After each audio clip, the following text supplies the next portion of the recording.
Disiplina asin puso in tao.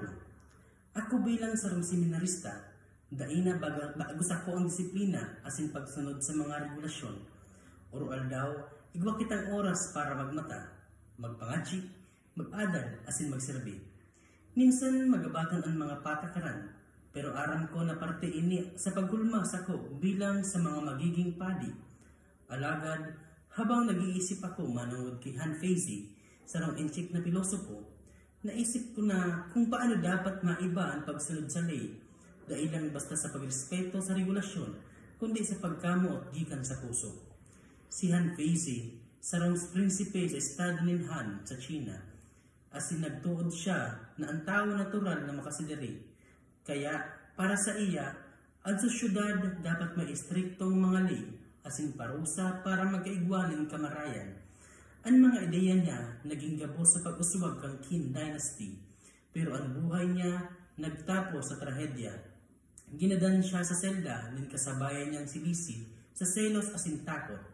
Pinapahiling kaini na ang sistema na puro takot asin kontrol, dai magtatao ng tunay na katuninongan. Sa seminaryo, dakol man kitang regulasyon na kaipuan sunodon. May mga oras na medyo nakakahandal, lalo na kung pirang aldaw sunod-sunod ang pag-adal asin responsibilidad. Minsan, magabat man sa isip asin sa buot, pero habang nagmamature ako sa seminaryo, naisip ko na ang mga regulasyon dai dapat itrato na parusa kundi giya. Dahil ini para kontrolan ang tao, kundi para tukduan kita kung paano maging disiplinado asin magpadangat sa hustong paagi. Ang gusto ni Han Feizi ay striktong kontrol, pero ang gustong itao kan simbahan sa to, ini ang pagbabagong puso.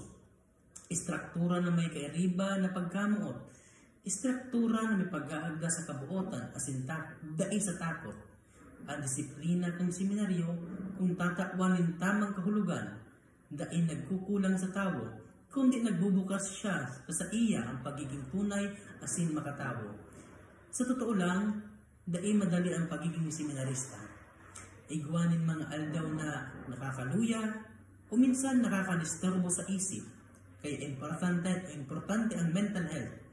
Dahil dapat ipagsabay ang persadong pagsunod sa regulasyon kung ang isip, puso mo kusang magsunod. Ang mental health kaipuhan alagaan ta, ini ang pundasyon nin pag-uswag sa espiritual. Kung ang isip niya to tranquilo, madali mong masasabutan ang kahulugan ng mga regulasyon o disiplina. Kung ang isip man magabat, pati ang simpleng patakaran nagiging magabat man. Ang moralo, kan simbahan nagtutukdo sa to na ang mga ley kan Diyos daay gibong parusa, kundi paagi nin kamugtakan. Ang moralo, daay gabo sa banal, bawal. Daay gabo sa bawal, kundi pag-imbitar na magiging matuod na ati kan Diyos. Dahil ni nagpapauripon, kundi nagtutukdo nin katalingkasan na nag-aangkla sa katotoohan asin pagkamuot. Sa seminaryo, kaipuhan ko na maghiling na ang pagsunod sa regulasyon dailang sa takot ako, kundi gusto ko maging banal asin tumitimbang sa isip asin puso. Ang kaibahan ni Han Feizi sa pagtutuktok ng simbahan iyo ini. Para sa iya, ang tao kaipuhan kontrolon. Para sa simbahan, ang tao kaya magbagong buhay. Ang grasya ka ang Diyos, kaya baguhan ang tao, maski ang pinakahaloy na ugali. Basta bukas ang puso. Asin ang seminaryo, iyo ang lugar ng pagbabago. Ini sa pagbabago, dahil lang sa paaginin pagsunod, kundi sa pagpadaba, sa pagsabot, asin pagkamuot sa kapwa seminarista. Ang istorya ni Han Feizi nagtukdo sa ko na ang ley, kung dai para sa tao, mawawara ang kahulugan. Ang tinuod na disiplina, dapat may kasabay na pagrespeto. Dai sapat ang istriktong pagsunod, kaipuhan man kabuot asin pagkatawos. Sa seminaryo, kaipuhan ko balansihon ang disiplina asin patakaran asin ang pagkamuot. Ang pagiging seminarista, dahil ang pagiging masunodon, iyo ini ang pagiging tunay asin alagad na nakasabot sa rason kan regulasyon asin kahulugan kan pagserbi. Ang mga regulasyon na seminaryo iyo ang nagagabay sa ko para maging mas marikas. Pero ang pagkamuot kan Diyos iyo ang tunay na nagbabago sa ko. Habang nag-iisip ako, hinahapat ko ang sadiri ko. Nagsusunod lang ako, tatakot ako, o gusto kong maging banal. Napapabayaan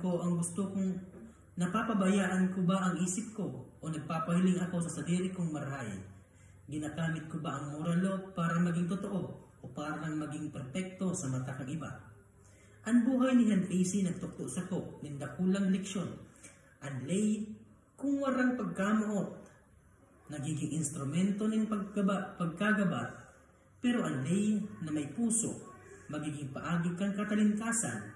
Kaya bilang seminarista, kaipuhan kong itanong sa sakong isip asin ituod ni lay, na lay ni Kristo, dain nakasurat sa gapo, kundi sa puso ng mga tao. Iyo kaini ang pinakamarikas na katuninungan as na dain nagigikan sa kontrol, kundi sa pagkamuot.